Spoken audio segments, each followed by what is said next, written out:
préoccupés par la situation, ainsi de suite. C'est le rapport entre juifs et musulmans, je trouve, surtout dans les plutôt bas. Et moi, me fait espérer beaucoup entre l'harmonie entre la communauté juive, quand même substantielle, 100 000, 90 000, 100 000, et la communauté maghrébine qui est d'autant.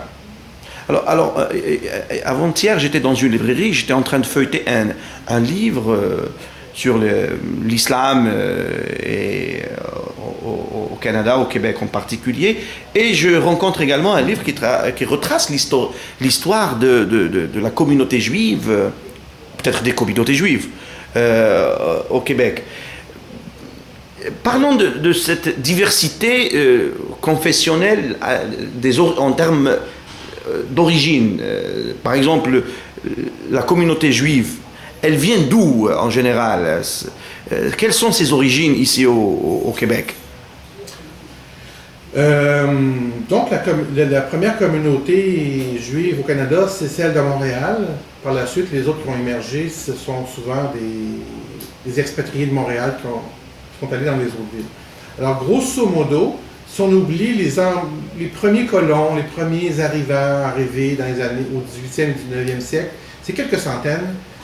La première grande vague, donc des années 1905-1920 environ, ça vient de l'Europe de l'Est, ce qu'on appelle les Juifs ashkénazes, donc lituaniens, polonais, roumains, russes, ukrainiens, bien entendu, et parlant à 100% à peu près le yiddish à l'époque, en tout cas. Et il y a eu d'autres vagues migratoires pendant le siècle, venant d'Allemagne, de Hongrie, le milieu du 20e siècle. Et puis, dans les années 55-65, la vague venant du Maghreb, mais aussi de l'Orient. Le Maghreb, c'est les séfarades d'origine marocaine. Disons 55-65, c'est essentiellement séfarades, effectivement, du Maghreb. On en a de Tunisie, on en a de l'Algérie, mais la masse vient du Maghreb. Maroc. Et on en a aussi qui viennent de l'Iran ou d'autres régions du monde où on associe moins une communauté juive, comme de l'Irak, comme de la Syrie. Et on en a de plus en plus maintenant de l'Amérique du Sud. Et là, ils viennent d'un background souvent russe ou d'un background du monde arabe. Ce qui fait que dans les gens qui viennent d'Amérique du Sud, ils peuvent être séfarades ou ashkénazes. Alors dans l'étude de la communauté juive, avec sa diversité aussi en termes d'origine ethnique, sociologique, culturelle, etc., et même géographique, j'ai lu et j'ai cru comprendre que la communauté juive au Québec, par exemple celle d'origine marocaine, elle est restée attachée à son pays d'origine, attachée au Maroc. Et elle garde son identité marocaine et elle est en homogénéité avec d'autres ressources culturelles et religieuses du Maroc, y compris avec éventuellement des communautés, qu'elles soient religieuses ou pas, musulmanes ou pas, originaires du Maroc.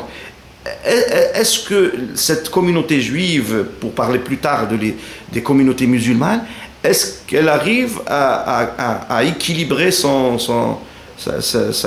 vie entre l'intégration et les origines? Parce qu'on m'a dit, j'ai lu dans ce travail, que la bonne partie des juifs d'origine marocaine gardent un lien important avec la société d'origine. Bon, ben écoutez, pour quelqu'un qui ne vit pas au Québec, ou bien vous lisez très bien, vous avez des bonnes sources, ou bien vous observez très bien, je crois que c'est un peu des deux. Alors je vais y mettre un grain de sel scientifique, un grain de sel de subjectif qui est celui qui fait du terrain. Une chose qui m'a frappé depuis plusieurs années, parce que j'étudie la communauté maghrébine, mais aussi la communauté juive. Ça m'a frappé depuis plusieurs années, cette nostalgie sans fin du Maroc. Ça là-dessus, vous êtes tout à fait dans le vrai. Plein de témoignages de gens qui ont quitté leur pays sont encore aujourd'hui tristes. Bon, c'est ma subjectivité, c'est ce qui m'a frappé. Peut-être si on les interrogeait, il y aurait des nuances, mais moi, ça m'a frappé de voir cette nostalgie, même de tristesse d'avoir quitté ce pays. Et même, écoutez, toutes les fois que j'ai entendu des Marocains me parler des musulmans, c'est jamais mauvais. Hmm. Certains, ça sera le contraire. Bon, des juifs marocains vont me décrire les musulmans en termes Politique. politiques, oui, pourrait-on dire, puis c'est souvent avec l'actualité actuelle. Mais la grande majorité des commentaires que j'ai eus, on vivait bien avec eux, ça allait bien. Il parlait de la cohabitation, du vivre voilà, ensemble. ça revient constamment, je l'entends souvent. Et pour un œil occidental comme moi, si moindrement ne connaît pas l'architecture, l'esthétisme maghrébin, lorsqu'on va dans une synagogue marocaine, lorsqu'on voit dans un centre culturel séfarade, l'esthétisme nous rappelle en tout point le Maghreb. Si on n'est pas si on ne décode pas des symboles juifs ici ou là, on croirait qu'on est dans une communauté maghrébine musulmane. Et je me souviens d'avoir visité une synagogue juive séfarade marocaine avec des étudiants d'université qui venaient de différentes origines forcément, dont des étudiantes maghrébines. Elles sont pénétrées dans la synagogue marocaine et en voyant par exemple une salle de réception, elles étaient tout à fait étonnées, elles disaient mais ça ressemble tout à fait à chez nous. Ce que l'on voit autour de nous, on se croirait au Maroc, on croirait même une mosquée ou une salle quelconque maghrébine, parce que c'était une très très belle synagogue juive. Mais l'inverse c'est vrai aussi, savez-vous. J'ai entendu beaucoup de Maghrébins, et beaucoup plus qu'on ne saurait l'imaginer. Alors Maghrébins et Marocains forcément, mais d'Algériens aussi. Ils me disent, dans mon village, il y avait des Juifs. Des Tunisiens, ils disent, mais j'avais des Juifs dans ma famille même, des voisins, des marchands, puis j'ai pas de souvenir, ça allait pas bien. La blessure est des deux côtés, je dirais. Est-ce que le même phénomène s'applique aux communautés, au pluriel, donc aux communautés musulmanes en termes d'origine? Quelle est cette diversité de l'islam au Québec? Alors, vous me posez deux questions en termes peut-être de rapport avec le pays d'origine. Exactement. Et donc, il y a une diversité claire en termes d'origine culturelle, d'origine ethnique au Québec. Donc, faites-nous peut-être un petit résumé sur cette diversité islamique, entre guillemets, au Québec. Ben, c'était une très bonne question parce que c'est là que risque de nous encombrer les stéréotypes parce qu'en Occident, on assimile pas mal l'arabe à musulman et inverse. Alors qu'il y a l'arabe chrétien, l'arabe juif, l'arabe musulman. Et le musulman pas arabe.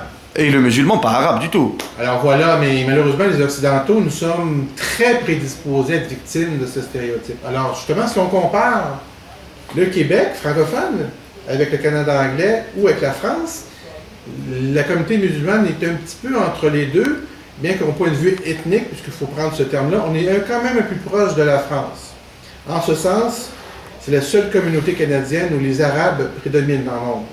Environ 60, entre 55 et 60%, plutôt 60% de nos jours, je crois. Dans les autres provinces anglophones canadiennes, les musulmans ne sont jamais plus que la moitié, généralement 40 et souvent bien en bas. Pourquoi? Parce que les communautés musulmanes du Canada anglais sont plutôt d'origine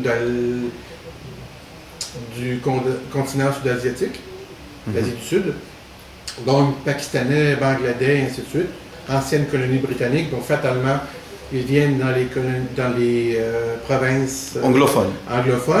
En même temps, il y a la géographie de l'Inde, on va en Colombie-Britannique par le biais du Pacifique, alors que la géographie, nous, au Québec, nous rapproche de la France ou du monde arabe. Donc, en ce sens-là, point de vue ethnique, c'est la seule province où les Arabes prédominent et on soupçonne que les Maghrébins sont un bon nombre, mais en France, c'est quand même beaucoup plus que ça. Hein, c'est 80, sinon plus, de gens d'origine arabe. Après les Arabes, arabo-berbères pour être très juste, je dirais qu'il y a les Sud-Asiatiques à environ à 15%, donc c'est très mince par rapport au Canada anglais où ils dominent. Ici, c'est une toute petite partie, alors c'est la raison inverse, la langue qui joue. Nous avons une bonne colonie d'Iraniens et d'Afghans. À ce moment-là, c'est des chiites. Ils viennent donc de l'Iran, d'Afghanistan, du monde moyen-oriental. Et ça ajoute à la diversité parce que ce sont des chiites et non pas des sunnites. Donc voilà. Et une proportion de peut-être 5% de gens d'Afrique noire, d'Afrique subsaharienne, mais que c'est montant. Pourquoi? Parce que là, les voyages sont plus faciles, l'immigration d'Afrique noire commence à augmenter depuis les années 90-2000, beaucoup d'étudiants universitaires, donc viennent du Sénégal, du Mali et ainsi de suite, de Somalie, de Djibouti, de ces coins-là. On a aussi une bonne proportion de convertis, je dirais entre 3 et 7%, dépendant si on considère les gens d'origine mixte, là. Papa maghrébin, maman québécoise et ainsi de suite. Donc entre 3 et 7%. Des convertis d'origine québécoise. Voilà. Donc vous avez donc nous avons une très bonne diversité La ethnique. conversion en général, islam sunnite ou islam chiite, ou les gens ne font pas la différence? Très bonne question. Et généralement, les gens qui se convertissent sont souvent d'ailleurs plus orthodoxes que les immigrants. C'est une religion nouvelle, on veut la pratiquer selon les standards qu'on s'impose. Selon les dogmes. Voilà. Alors en général, c'est tout à fait des sunnites ou tout à fait des chiites. Parce qu'il y a des conversions au monde chiite qui viennent souvent par la communauté libanaise. Je ne l'ai pas nommé. Libanaise du Sud. Oui, du Sud-Liban. Vous êtes bien informés. Donc, nos Libanais à nous, si vous me permettez cet acte de possession, les Libanais de notre communauté viennent en général du Sud-Liban et sont en majorité chiites. Et francophones eux aussi, souvent, les liens interpersonnels font que des gens sont captés par la religion. Alors, si on est proche des Maghrébins, c'est le sunnisme qui va l'emporter. Si on est proche des Libanais, ça va être chiite. Bon, sans compter l'intérêt pour le soufisme ou d'autres branches. En fait, dans le Québec, il y a toute une reproduction de tout le schéma de la diversité de l'islam dans son ethnicité et dans son côté géographique aussi. Les origines ethniques et les origines, ça vient de l'extrême-est et du sud-est asiatique, de l'Afrique, du Moyen-Orient, de la région du Caucase, du Maghreb, etc. C'est-à-dire, en fait, c'est une recomposition, une reconstruction de tout le schéma, de toute la géographie de l'islam, aussi bien sunnite que chiite, qui se reproduit donc ici au Canada. Maintenant, pour le Maghreb, que représente la communauté maghrébine dans le Québec actuel? Dans le Québec actuel, mais disons que si on prend nos chiffres d'environ 60% arabes, alors la majorité de ce 60%-là, c'est des Maghrébins, donc c'est la tendance montante qui ne cessera pas, à mon point de vue, va continuer, et plus les horizons se voient bloqués en Europe, plus l'immigration se détourne vers le Québec. Dans le concept québécois, particulièrement de recherche, j'ai remarqué une certaine précision dans la description. C'est-à-dire, lorsque vous parlez du Maghreb, vous parlez automatiquement de communautés berbéro-arabes. C'est-à-dire, vous reprenez le concept en faisant la différence entre les origines ethniques, communautés dites berbères, et communautés dites arabes. Me trompais-je? Bon, je dirais, vous avez tout à fait raison, si vous parlez quand même soit des scientifiques, soit des gens qui sont en lien avec les communautés. Alors, je ne vous cacherai pas que les Berbères et les Kabyles ont un certain capital de sympathie pour ceux qui les connaissent, pour des raisons qu'on peut facilement imaginer. Québécois étant minoritaire en Amérique du Nord, on n'a pas de difficulté à comprendre la situation des autochtones berbères au Maghreb. Bon, et il faut dire aussi que les Berbères, surtout ceux d'Algérie, n'hésitent pas à nous dire qu'ils sont berbères, kabyles ou autres, et de nous mentionner cette nuance. Bon, pour les Marocains, il n'y a pas de... Non, c'est pas ça qui se produit, c'est que l'immigration algérienne, elle vient de plusieurs villes, elle est vraiment très, très diversifiée, mais il y a un bon bassin, forcément, de Berbères et de Kabyles, probablement un tiers, ce qui ressemblerait à l'Europe. Dans le langage algérien, Monsieur Castel, dans le langage algérien, l'origine ethnique de l'Algérie, elle est berbère. Oui. Et la berbérité, elle est plus grande que les manifestations de l'expression linguistique ou géographique locale d'un groupe culturel ou autre, car l'Algérie aussi, elle est diversifiée culturellement d'une façon extraordinaire. On n'en tire pas tellement profit, mais malheureusement, la situation est là. Être berbère, c'est en fait être algérien. Et être kabyle, c'est une partie de cette berbérité dans l'expression. Il y a les Chaouis, il y a les Targis, il y a les Mouzabites, il y a autres. Donc, dans la communauté algérienne ici au Québec, j'ai rencontré beaucoup de berbères kabyles, beaucoup d'autres berbères Chaouis, et une toute petite minorité de berbères Mouzabites, etc. C'est pour dire que chez nous, dans notre façon de créer la synergie sociale par rapport à l'origine ethnique, nous sommes amazirs, berbères, et à l'intérieur du socle, qui est immense, il y a une diversité d'expressions essentiellement linguistiques, parce que, grosso modo, les attitudes culturelles, etc., se ressemblent, même s'il y a des différences entre les différentes régions. Voilà, je voulais juste... Nous sommes d'accord. Je voulais juste mettre ça entre parenthèses. Mais nous sommes d'accord. C'est juste que je fais référence au fait des chercheurs qui se font dire, attention, c'est pas parce que je suis algérien ou marocain que je suis nécessairement arabe. Voilà. Ou que je suis un descendant des cavaliers arabes qui ont venu de l'Hedjaz, une nuance. Et donc, on se fait rappeler à l'ordre. Mais généralement, le terme... Ils le font, hein? Ils sont, alors, donc, ils sont à cheval sur cette question. Voilà. C'est parfait. Je vous dis que c'est intégré. Mais généralement, le terme, c'est berbère. Kabyle, ça ne s'entend pas beaucoup ici. En France, le mot kabyle est très, très commun dans le langage courant. Mais ici, c'est berbère. Et berbère, je suis d'accord avec vous, résume toutes les situations, d'accord. Mais pourquoi je disais que les Marocains utilisent peu le terme berbère, c'est tout simplement que les berbères du Maroc sont plutôt des gens des montagnes. Ceux-là n'imitent pas. Les Rifins, les Chleux. Les Chleux, et puis les Tamazirs aussi. Il existe cette nomenclature-là aussi. Mais ceux-là n'imitent pas beaucoup, contrairement aux berbères d'Algérie. C'est pour ça que les Marocains, la proportion de berbères parmi les immigrants marocains est mince. Donc, c'est rare qu'on nous mentionne cela. Donc, et pour les autres communautés, la communauté tunisienne, libyenne, mauritanienne, ici au Québec, c'est plus faible, n'est-ce pas? Oui, disons que si on parle en termes d'ordre de grandeur, bien entendu, l'algérienne est la plus importante, la marocaine pas loin après. J'ai cru comprendre que c'était l'inverse. Si on comptait la communauté juive d'origine marocaine. Oui, vous avez raison, si on compte les juifs, là, parce que je pensais, à compte tenu de mon intérêt pour la communauté musulmane, si on parle des musulmans d'Algérie, les musulmans du Maroc, les Algériens sont plus importants. Si on met de côté les appartenances professionnelles, c'est vrai que les Marocs sont plus importants, tout à fait. Alors les Tunisiens, c'est une bonne communauté aussi, de quelques milliers, peut-être 5, 6, 7, il faut attendre les derniers résultats du recensement de 2011. Pour ce qui est des Libyens et des Mauritaniens, alors c'est des communautés embryonnaires. On parle de quelques centaines d'individus. La Mauritanienne sûrement est montante parce qu'elle vient avec l'immigration de l'Afrique de l'Ouest qui monte. Le Libyen, c'est encore tout petit. Et quels sont vos champs d'intérêt? Vous avez beaucoup travaillé sur le Maghreb, sur l'islam, sur les musulmans de cette région du monde.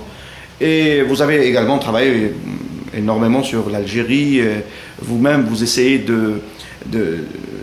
j'allais dire, de s'introduire socialement à titre de chercheur dans les milieux maghrébins et algériens en particulier.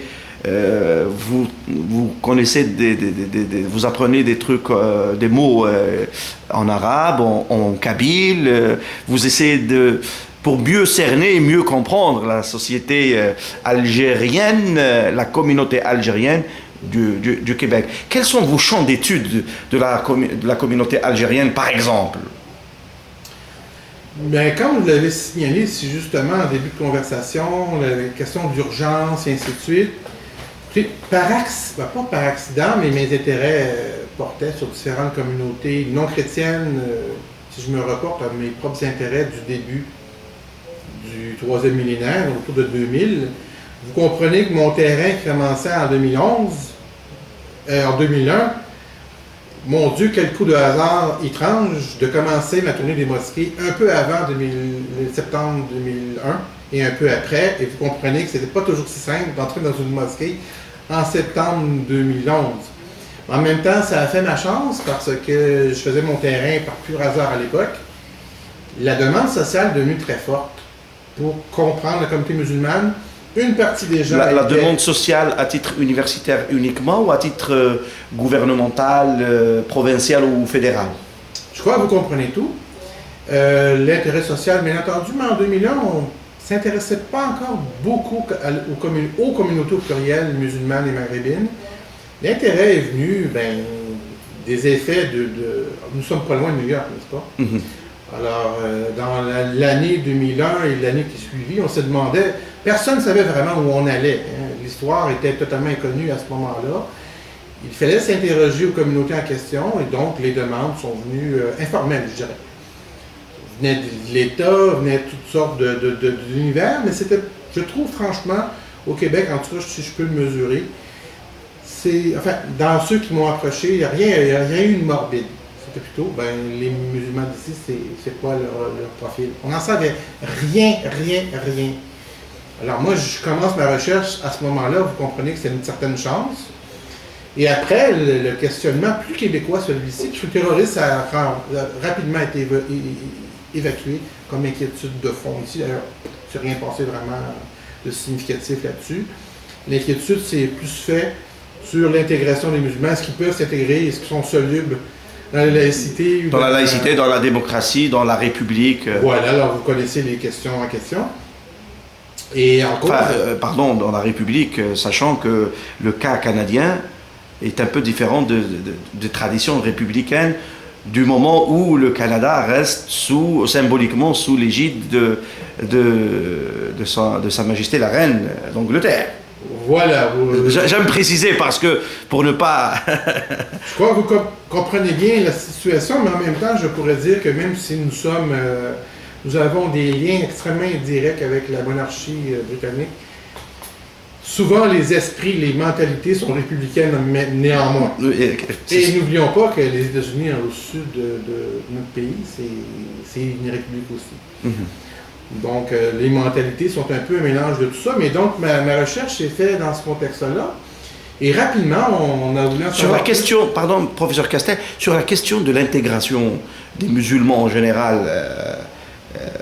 au Québec, ont-ils transféré leur mode de vie, leur espace rural-urbain de leur pays d'origine et l'ont installé ici, l'ont implanté ici au Québec, ou bien sont-ils intégrés, ouverts à la différence culturelle d'autres ethnies, d'autres cultures, etc. À commencer par la culture haïtienne, la culture africaine, la culture latino-américaine, enfin sud-américaine, et les autres cultures.